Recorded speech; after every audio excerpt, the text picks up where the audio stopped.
నమస్తే, welcome to our channel. నేను సిరి.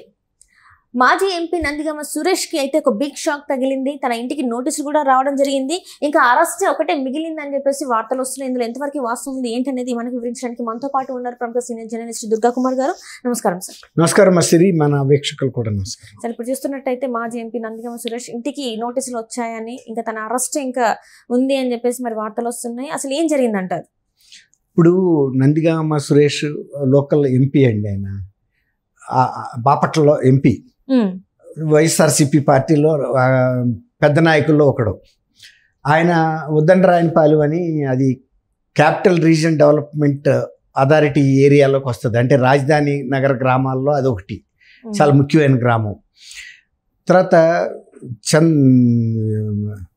జగన్మోహన్ రెడ్డి గారు 2019లో ముఖ్యమంత్రిగా పదవి ప్రమాణ స్వీకారం చేసి ఎస్పీ కలెక్టర్ల మీటింగ్ పెట్టి ప్రజావేదిక అనే భవనంలో దానికి అనుమతులు లేకుండా కట్టారు.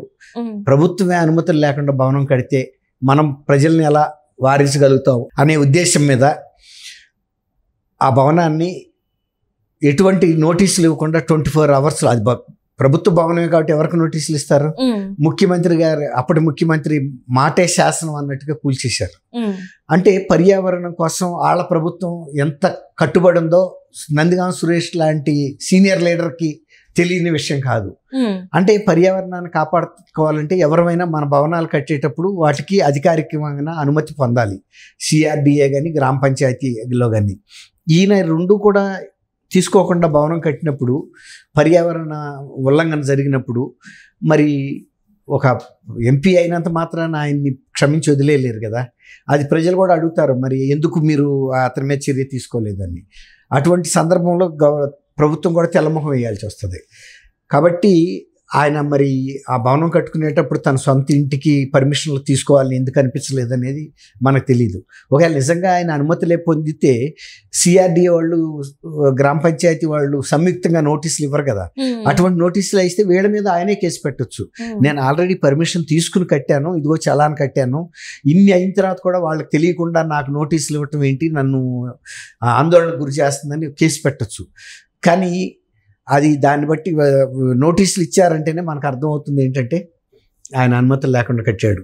నేను లోక్సభ సభ్యుడిని, వైఎస్ఆర్సీపీ అధికార పార్టీ తరఫున నన్ను ఎవడు అడుగుతాడని ఒక ధీమా, ఆ ధీమా మూలానే కట్టుంటాడు. ఇప్పుడు ప్రభుత్వం కూడా అన్ని నియమ నిబంధనలన్నీ ఉల్లంఘిస్తే గనక ఎవరు ఉల్లంఘించినా చర్యలు తీసుకోవడానికి ఉపక్రమించింది. వివిధ జిల్లాల్లో కూడా ఈ కార్యక్రమాలు జరుగుతున్నాయి. వైఎస్ఆర్సీపీ పార్టీ కార్యాలయాలు కూడా అనుమతులు లేకుండా కట్టిన సందర్భాల్లో కూల్చేసిన సంఘటన మనం చూసాం. ఇప్పుడు వ్యక్తిగతమైన భవనాలు అంత ప్రాముఖ్యత లేదు కదా. నేనేమంటానంటే ఇటువంటి పనులు చేసేటప్పుడే ముందే ఉండాలి ఆ ప్రభుత్వ ప్రతినిధులకి, మనం చేస్తున్నది తప్ప రైటా అని. అంటే అధికారంలో ఉన్నప్పుడు ఎలాంటివైనా చేయొచ్చు, ఎలాంటి తప్పుడు కట్టడాలైనా కట్టవచ్చు అని చెప్పేసి అనుకోని, అంటే నెక్స్ట్ మరి ఒకవేళ ప్రభుత్వం మారితే మా పరిస్థితి ఏంటని ఎవరు ఆలోచించారు సార్? మరి అప్పుడు అధికారంలో 30 ఏళ్ల పాటు ఉంటానని జగన్మోహన్ రెడ్డి గారు గంటా బజా అని చెప్పాడు కదా. అంటే 30 ఏళ్ల పాటు ఉంటానని చెప్పంగానే మిగతా వాళ్ళకి ఒక్కరు కూడా లేరా, అందరు గొర్రెల మందలాగా వెళ్ళిపోయారంటారా? మరి నమ్ముతారు. ఇప్పుడు ఎట్లా ఉంటుందంటే, మొన్న ఆయనకి ఆ 10 సీట్లు వచ్చినాయి అంటే కూడా ఆయన ఓడిపోతాడని కొంతమంది నమ్మలా.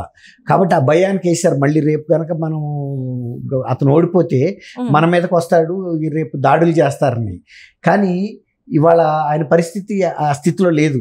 ఈ సురేష్ గారు నేర్చుకోవాల్సింది ఏంటంటే, క్యాపిటల్ రీజియన్లో పర్యావరణ కోసం మన ప్రభుత్వమే ఇంత ప్రాధాన్యత ఇచ్చినప్పుడు నేను వ్యక్తిగతంగా ఇలాంటి పని చేయటం తప్పు అని తెలుసుకోవాల్సిన బాధ్యత ఆయన మీద ఉంది. ఇప్పుడు వీళ్ళిద్దరూ సంయుక్తంగా ఇచ్చి 1 వారం రోజులు టైం ఇచ్చారమ్మా. 1 వారం రోజుల లోపల వాళ్ళని తగిన అనుమతి పత్రాలు చూపించమన్నారు. అనుమతి పత్రాలు చూపించలేకపోవచ్చని నేను అనుకుంటున్నా.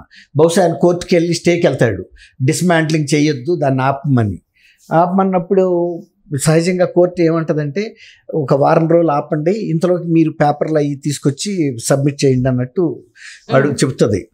అయితే ఆయన దగ్గర అనుమతి పత్రాలు సరిగ్గా లేనప్పుడు ఎలా చూపించగలుగుతాడు? ముందు ఏం చేస్తాడంటే ఆయన కోర్టుకు వెళ్తాడు, కూల్చివేతలను అడ్డుకోమని. ఇప్పుడు ముందస్తు బెయిల్కి వెళ్ళటం ఎలాంటిదో కూల్చివేతలని పర్మిషన్ ఇవ్వద్దని ఆపుతారు. కోర్టు కూడా ఇచ్చిన తర్వాత పేపర్లు కనుక సబ్మిట్ చేయలేకపోతే మళ్ళీ ఇంకొక 10 రోజులు టైం ఇచ్చి కోర్టు వాయిదా ఇస్తుంది. అప్పుడు కూడా పర్మిషన్ కాగితాలు పెట్టకపోతే ఇతన్నే షోకాజ్ నోటీస్ ఇవ్వమంటది. ఈయనకి షోకాజ్ నోటీసులు ఇచ్చి కూల్చేయమంటది. ఎందుకు కూల్చకూడదు, పర్యావరణ అనుమతి లేకుండా మీరు కట్టిన ఈ భవనాన్ని అని అంటే అప్పుడు అతని దగ్గర ఉంటే మళ్ళీ సబ్మిట్ చేస్తాడు. లేదనుకోండి 10 రోజుల తర్వాత ఆటోమేటిక్గా స్టాండ్స్ ఫర్ డెమాలిషన్, ఇంకంతే కూల్చేయడానికి వెళ్ళిపోతాయి ఆర్డర్స్.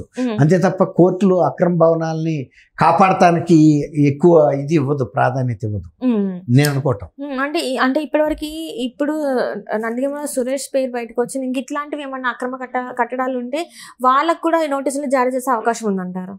చాలా ఉంటాయమ్మా. ఇప్పుడు క్యాపిటల్ రీజియన్లో వీటిల్లో ఇప్పుడు అంతెందుకు, ఇప్పుడు ప్రజావేదిక కూల్చిన లైన్లోనే అదే కరకట్టమంటే చాలా మంది పీఠాధిపతులు ఉన్నాయి ఆశ్రమాలు ఇవన్నీ. ఇక్కడ మంత్రిన సత్యనారాయణ రాజు గారికి చెందిన పెద్ద హాస్పిటల్, ఒక కార్పొరేట్ స్థాయి ఆయుర్వేద హాస్పిటల్ ఉంది, ప్రకృతి వైద్యశాల. మరి ఇవన్నీ కూడా అక్రమాలే. కూలగొట్టదలుచుకుంటే అనేకం ఉన్నాయి. వీళ్ళందరికీ కూడా నోటీసులు ఇవ్వచ్చు, కానీ అదొక నిరంతర ప్రక్రియ లాగా జరగాలి. ఎక్కడైతే అక్రమ కట్టడాలు ఉన్నాయో అవన్నీ కూడా తన మన భేదం లేకుండా వాళ్ళకి నోటీసులు ఇస్తే అప్పుడే కరెక్టే జరుగుతుంది అంటారు. అవును, అప్పుడే నిజమైన పర్యావరణం పరిరక్షణ అవుతుంది. అంటే ఒక్క ప్రజావేదిక కూల్చి మిగిలిని వదిలేస్తే పర్యావరణం కనుక ఏం మేలు జరుగుతుంది, ఇంకా హానే జరిగింది. ఇప్పటికే అవి తీసుకెళ్ళి శిథిలాలన్నీ అక్కడే వదిలిపెట్టాడు ఆయన. అదొక మ్యూజియంగా ఉంచాలనుకుంటున్నారు తెలుగుదేశం కూడా. ఎందుకంటే పరిపక్వత లేని ముఖ్యమంత్రులు వస్తే ప్రజల ఆస్తి ఎలా ధ్వంసం అవుతుంది, ఎంత నష్టపడతారు, ఎంత కష్టాలు వస్తాయి అని చూపించడానికి ఒక నమూనాగా ఉంచదలుచుకున్నారు. అది అంటే ఇప్పటి వరకు ఇప్పుడు గత ప్రభుత్వం ఏదైతే తప్పుదాలు చేసిందో, ఇట్లా నోటీసులు ఇవ్వకుండా ఉందో, తప్పుడు కట్టడాలు అంటే అక్రమ కట్టడాలు కడితే ఇప్పటికైనా ఈ ప్రభుత్వం అయినా మరి అట్లాంటి అక్రమ కట్టడాల మీద నోటీసులు జారీ చేసే అవకాశం ఉందా లేదంటారు? ఖచ్చితంగా అమ్మా. ఇప్పుడు గతంలో ఈ ప్రభుత్వం ఎలాంటి చర్యలు తీసుకుందో పర్యావరణానికి, ఇప్పుడు అందుకే కదా ఇప్పుడు వీళ్ళు నోటీస్ ఇచ్చారు. ఒక ఎంపీకే అలాగ ఉంటే ఎంపీఏ కడితే మిగిలిన వాళ్ళు ఏమైనా నోటీస్ తీసుకుంటారా? నువ్వు కూడా నిబంధనలు పాటించకపోతే ఎట్లా?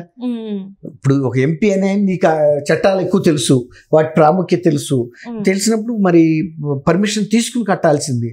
ఏముంది దానికి పర్మిషన్ ఎవరా? ఆయన ఫలానా అయిందంటే నందిగమ సురేష్ అంటే అది. కాబట్టి స్థాయిలో ఉన్నారు కాబట్టి అక్రమ కట్టడాలు కట్టుకున్నారు. సో అట్లా ఎమ్మెల్యేలు వీళ్ళు కూడా కట్టుకునే అవకాశం ఉంది.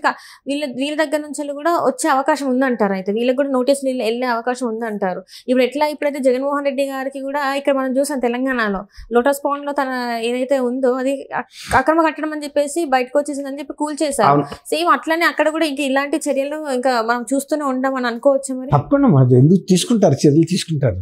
గతంలో కూడా ఇప్పుడు మీరు అన్నట్టు అనేక మంది తెలుగుదేశం సానుభూతి పరుల ఇళ్లను కూల్చినప్పుడు ఇవాళ అదే చట్టం ప్రకారం, అదే నిబంధనల ప్రకారం గతంలో అధికారంలో ఉన్న వైఎస్ఆర్సీపీ నాయకులకు కూడా జరుగుతుంది. ఎందుకు జరుగుతుంది?